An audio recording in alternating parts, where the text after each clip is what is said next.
불자님들, 안녕하십니까? 요즘 살기 힘든 세상에서 많은 분들이 이런 고민을 하고 계시지 않습니까?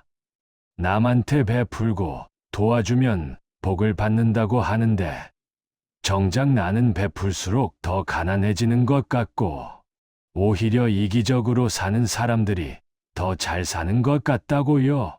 교회에서는 11조를 바치면 10배로 돌아온다고 하고, 절에서는 보시를 하면 복을 받는다고 하는데, 정작 열심히 베푼 내가 왜 이렇게 힘들게 살아야 하는지 모르겠다고 하시는 분들이 정말 많으십니다.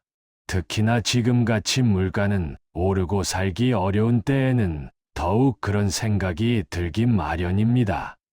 남편이나 아내가 너무 베푸는 것 같아서 걱정이 되기도 하고, 자식들한테 베풀기만 했는데 돌아오는 건 서운한 뿐이라며 탄식하시는 부모님들도 계십니다. 혹시 보살님들도 그런 경험이 있지 않으십니까?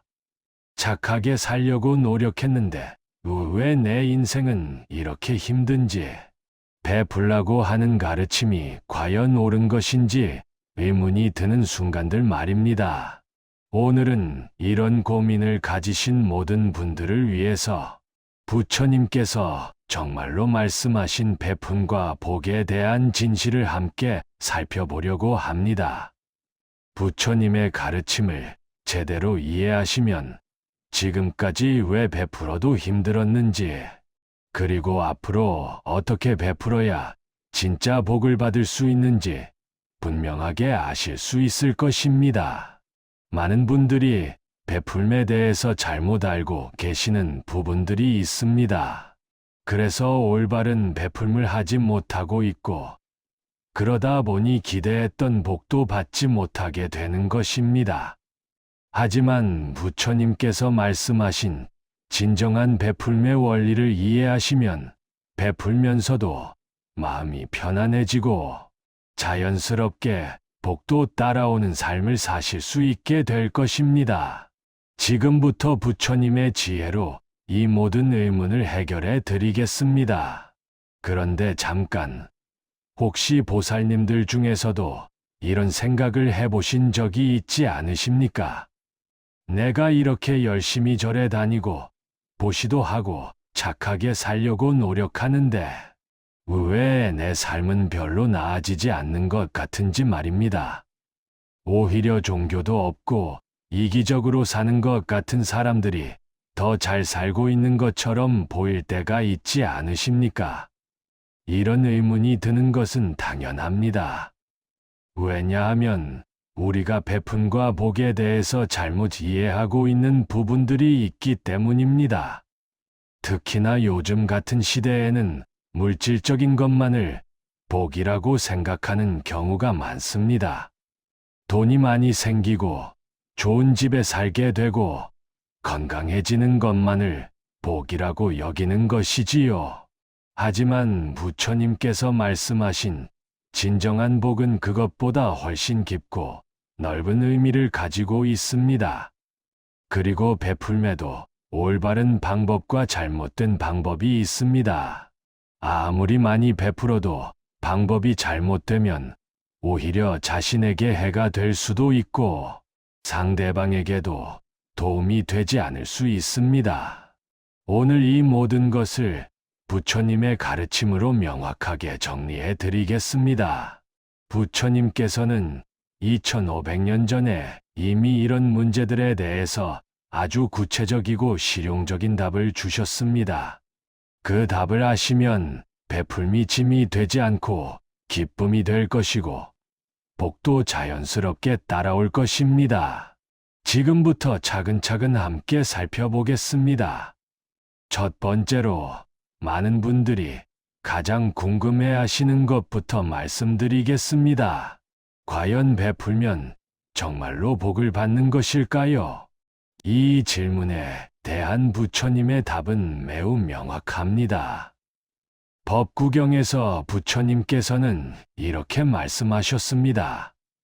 보시를 행하여 복을 쌓는 자는 이 세상에서도 다음 세상에서도 기쁨을 얻는다. 선행을 쌓았다는 생각에 기뻐하고 훗날 좋은 곳에 태어나서도 더욱 기뻐한다. 여기서 중요한 것은 부처님께서 복을 두 가지 차원으로 설명하고 계신다는 점입니다. 첫째는 이 세상에서의 기쁨이고 둘째는 다음 세상에서의 기쁨입니다.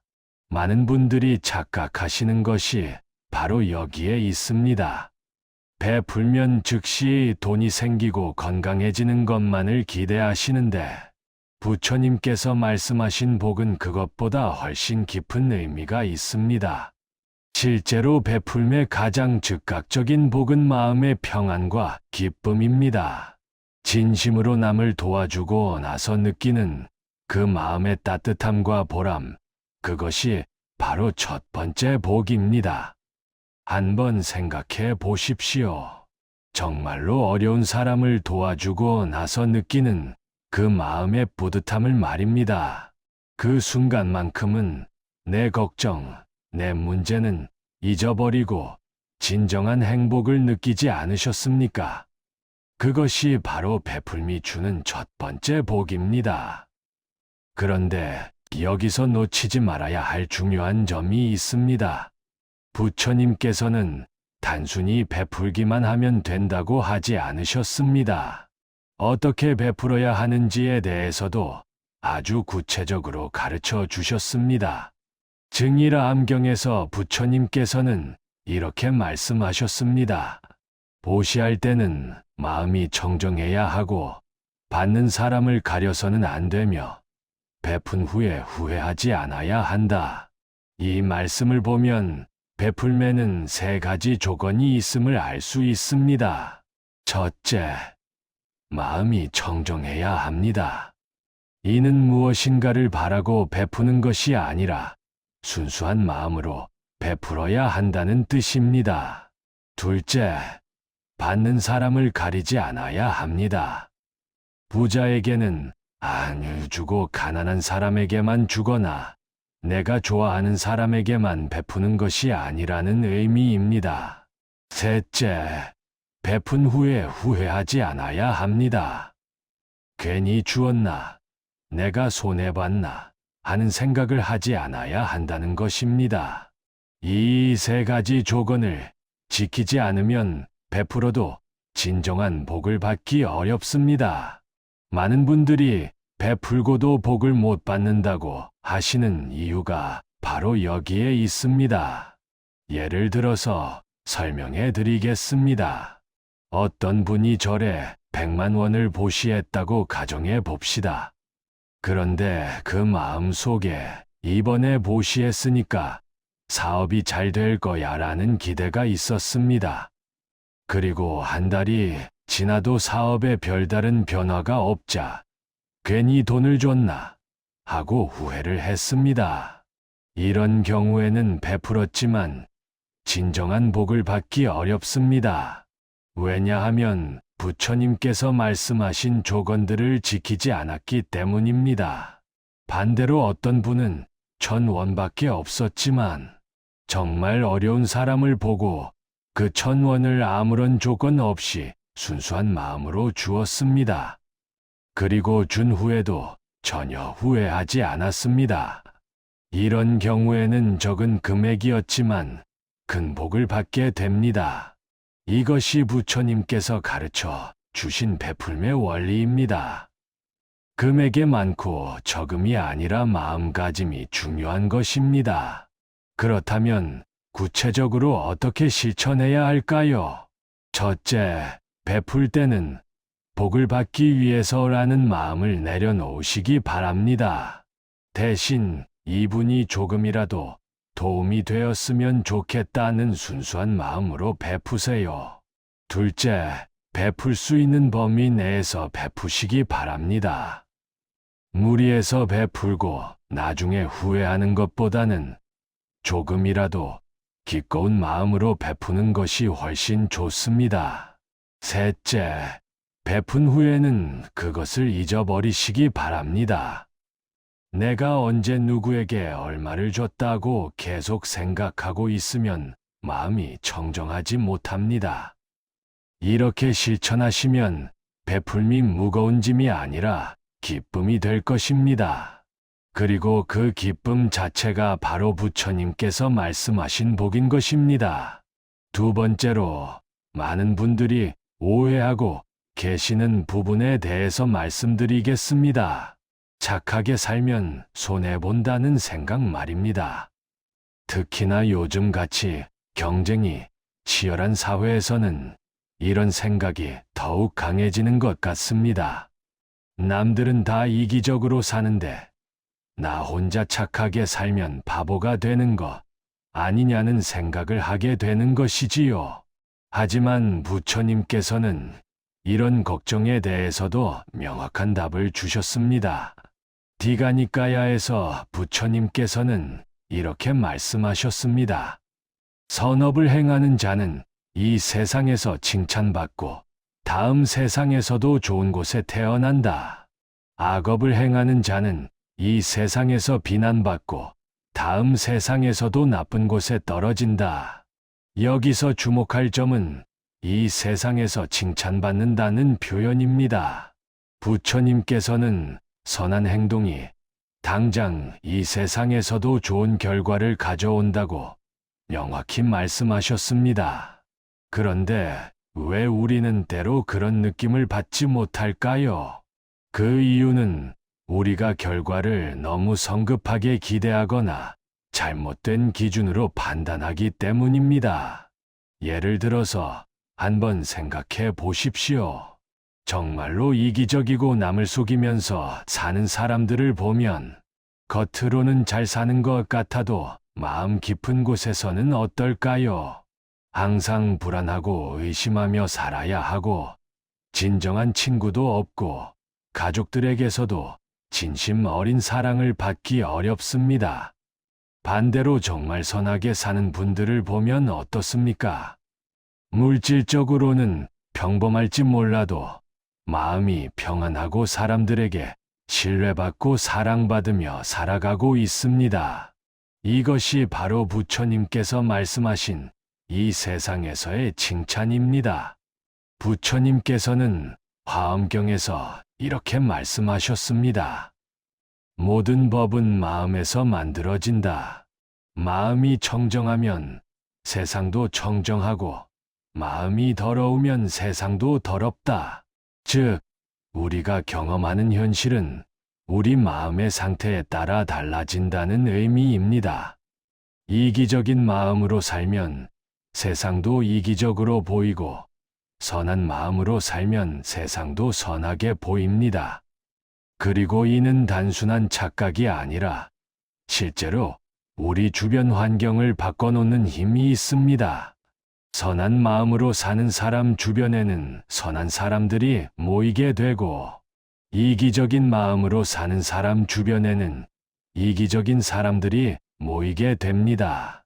그러니까 착하게 살면 손해본다는 것은 단기적이고 표면적인 시각일 뿐입니다. 장기적으로 보면 선하게 사는 사람이 훨씬 풍요롭고 행복한 삶을 살게 됩니다. 그렇다면 일상에서 어떻게 실천해야 할까요? 첫째, 선행을 할 때 나한테 무슨 이익이 있을까 보다는 상대방이 행복해졌으면 좋겠다는 마음에 집중하시기 바랍니다. 둘째, 즉각적인 보상을 기대하지 마시고 선행 그 자체에서 오는 기쁨을 음미하시기 바랍니다. 셋째, 다른 사람이 이기적으로 행동하더라도 내가 흔들리지 않도록 마음을 단단히 하시기 바랍니다. 이렇게 실천하시면 착하게 살아서 손해라는 생각이 자연스럽게 사라질 것입니다. 세 번째로, 부모님들이 특히 많이 하시는 고민에 대해서 말씀드리겠습니다. 자식에게 이렇게 베풀어줬는데 왜 효도는 안 하느냐는 서운한 말입니다. 자식 교육시키고 뒷바라지하느라 평생을 바쳤는데 정작 자식들은 결혼하고 나서 연락도 잘 안 하고 찾아오지도 않는다고 한탄하시는 부모님들이 정말 많으십니다. 이런 상황에서 베풀면 복 받는다는 말이 허무하게 느껴지는 것도 당연합니다. 하지만 부처님께서는 이런 문제에 대해서도 깊이 있는 가르침을 주셨습니다. 우파니샤드경에서 부처님께서는 이렇게 말씀하셨습니다. 부모의 사랑은 조건이 없어야 하고 대가를 바라서는 안 된다. 진정한 사랑은 주는 것 자체가 기쁨이다. 여기서 핵심은 조건이 없는 사랑입니다. 많은 부모님들이 자식을 사랑한다고 하시지만 실제로는 내가 이렇게 해줬으니까 너도 나를 사랑해야 해라는 조건부 사랑인 경우가 많습니다. 그런데 이런 사랑은 진정한 사랑이 아니라 일종의 거래입니다. 거래에는 반드시 기대가 따르고 기대가 충족되지 않으면 실망과 분노가 생깁니다. 반대로 조건 없는 사랑은 어떤 결과가 나와도 후회가 없습니다. 왜냐하면 사랑하고 베푸는 행위 자체가 기쁨이기 때문입니다. 한국의 유명한 선승이셨던 성철 스님께서 이런 말씀을 하셨습니다. 자식이 효도하기를 바라는 부모는 아직 진정한 부모가 아니다. 효도받을 생각 없이 자식을 사랑할 때 비로소 참 부모가 된다. 이 말씀이 처음에는 이해하기 어려울 수도 있습니다. 자식이 효도하는 것이 당연한 것 아니냐고 생각하실 수도 있고요. 하지만 여기에는 깊은 지혜가 담겨 있습니다.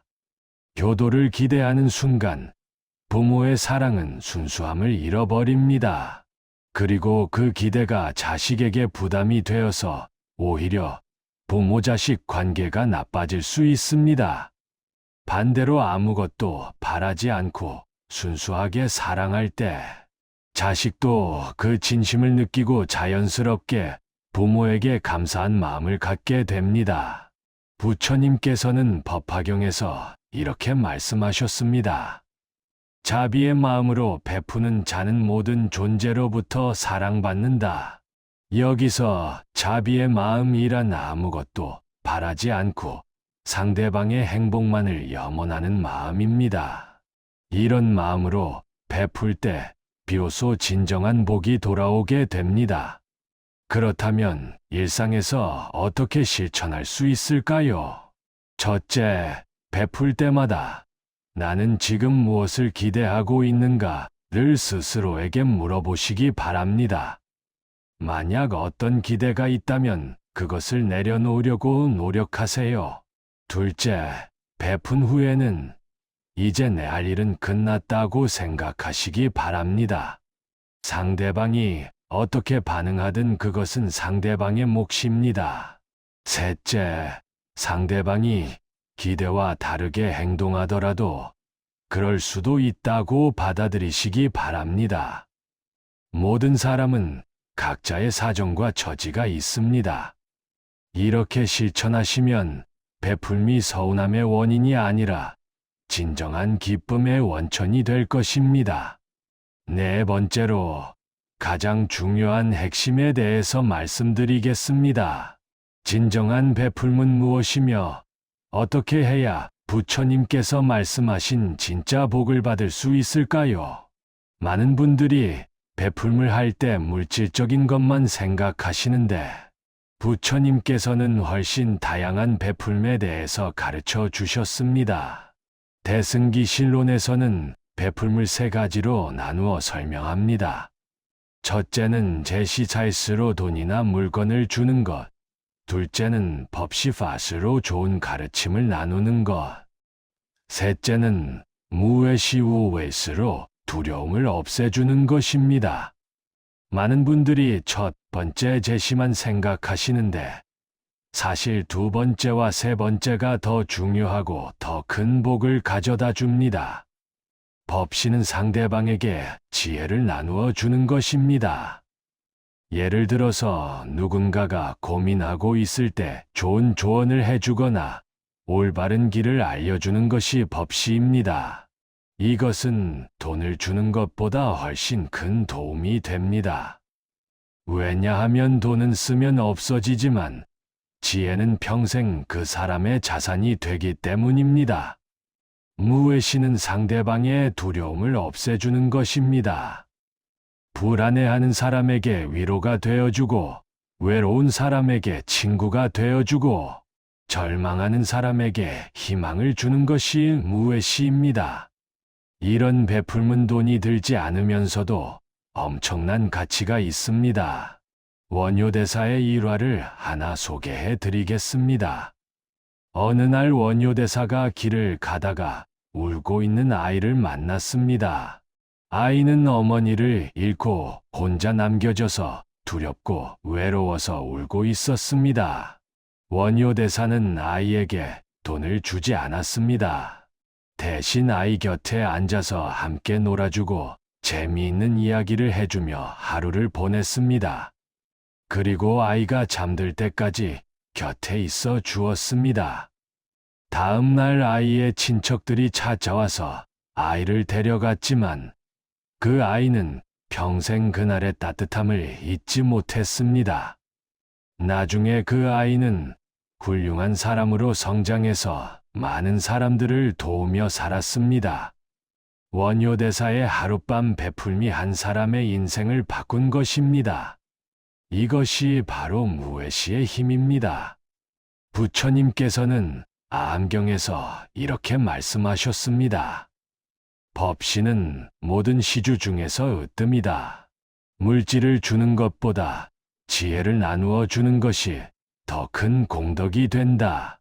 그리고 무외시에 대해서는 이렇게 말씀하셨습니다. 두려움에 떠는 자에게 두려움이 없음을 주는 자는 무량한 복을 얻는다. 이 가르침의 의미가 무엇일까요?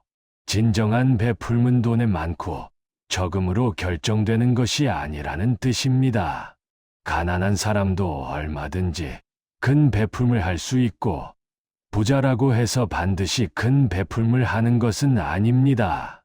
예를 들어서 생각해 보십시오. 어떤 할머니가 동네에서 혼자 사는 할아버지를 위해서 매일 반찬을 조금씩 갖다 드린다고 합시다. 이 할머니는 큰 돈을 주는 것도 아니고 값비싼 음식을 해드리는 것도 아닙니다. 하지만 그 할아버지에게는 이것이 세상에서 가장 소중한 선물입니다. 외로움이 줄어들고 누군가 자신을 챙겨준다는 따뜻함을 느낄 수 있기 때문입니다. 반대로 어떤 부자가 1년에 한 번 거액을 기부하지만 평소에는 주변 사람들에게 관심도 없고 냉정하게 대한다면 어떨까요? 물론 그 기부도 의미가 있지만 일상에서의 작은 관심과 배려가 더 큰 가치를 가질 수 있습니다. 계능 스님의 어록에 이런 말씀이 있습니다. 진정한 보시는 마음으로 하는 것이다. 마음이 없으면 아무리 많이 주어도 보시가 아니고 마음이 있으면 조금 주어도 큰 보시가 된다. 이 말씀이 베풀매 본질을 정확히 설명해 주고 있습니다. 베풀매 크기는 물질의 양이 아니라 마음의 정성으로 결정됩니다. 그렇다면 우리가 일상에서 할 수 있는 베풀매는 어떤 것들이 있을까요? 제시의 경우에도 돈을 주는 것만이 아닙니다. 쓰지 않는 옷을 필요한 사람에게 주거나 직접 만든 음식을 나누어 주거나 자신의 재능을 이용해서 봉사하는 것도 모두 제시입니다. 법시는 더욱 다양합니다. 누군가의 고민을 들어주고 조언해 주는 것, 좋은 책을 추천해 주는 것, 유익한 정보를 알려주는 것, 잘못된 길로 가는 사람을 올바르게 인도해 주는 것 등이 모두 법시입니다. 무외시도 마찬가지입니다. 외로운 사람과 대화해 주는 것, 불안해하는 사람을 위로해 주는 것, 어려운 일을 함께 해주는 것, 밤늦게 혼자 걸어야 하는 사람을 배웅해 주는 것 등이 모두 무외시입니다. 이런 베푼들은 특별한 돈이나 능력이 없어도 누구나 할 수 있습니다. 그리고 이런 베풀음을 할 때 우리는 즉시 마음의 따뜻함과 기쁨을 느낄 수 있습니다. 이것이 바로 부처님께서 말씀하신 이 세상에서의 기쁨입니다. 구체적인 실천 방법을 제안해 드리겠습니다. 첫째, 매일 작은 베풀음 하나씩을 실천해 보시기 바랍니다. 엘리베이터에서 먼저 버튼을 눌러주거나, 무거운 짐을 들고 있는 사람을 도와주거나, 지나가다가 만난 사람에게 밝게 인사하는 것도 좋습니다. 둘째, 주변에 도움이 필요한 사람이 있는지 관심을 가져보시기 바랍니다.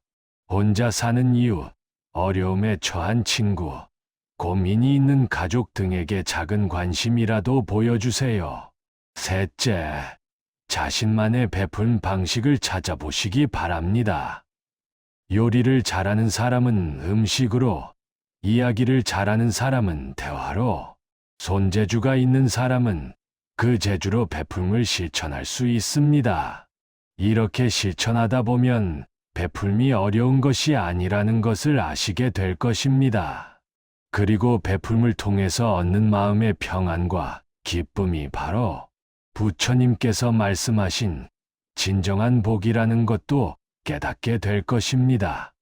불자님들, 오늘 함께 살펴본 부처님의 가르침을 정리해 보겠습니다.